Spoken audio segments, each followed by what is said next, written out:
সমস্ত হিন্দু মুসলিম বুঝে গেছে যে নওশাদ সিদ্দিকী ছাড়া বিকল্প কেউ নাই। বারবার বলছি যে ভাইজান ক্ষমতায় আসলে হিন্দু মুসলিম দলিত আদিবাসী খ্রিস্টানরা একসঙ্গে বাস করতে পারবে, সুখে শান্তিতে থাকবে। তার একটা উদাহরণ দিচ্ছি, বহরমপুর কাসেম বাজার, যেখানে এক ঘর মুসলিম নাই, সেখান থেকে একজন মাস্টার মশাই ফোন করছে যে আমি আইএসএফ করব। মাস্টার মশাইয়ের নামটা আমি ভুলে গেলাম।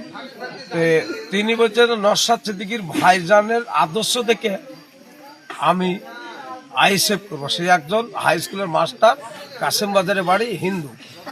আর এক ভদ্রলোক খড়গপুর থেকে ফোন করছে, সোহেল মন্ডল, সে ভদ্রলোক হিন্দু, বলছে যে আইএসএফ এর যে আদর্শ, ভাইজানের যে নীতি, এটা দেখে বিজেপি এবং টিএমসি দুজন এক, এই চোর, দুজনই চোর, এই চোরের দল আর করবো না, সৎ মানুষ ভাইজান আমরা আনবো, শান্তিতে থাকবো। তিনি একজন হিন্দু লোক।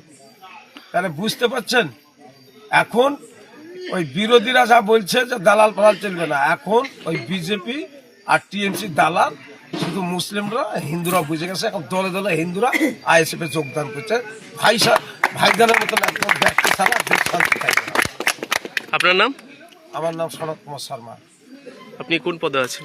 আমি হরিয়ারপাড়া ব্লক সভাপতি তথা মুর্শিদাবাদ জেলার সহসভাপতি তথা হরিয়ারপাড়া বিধানসভার অবজারভার। ঠিক আছে।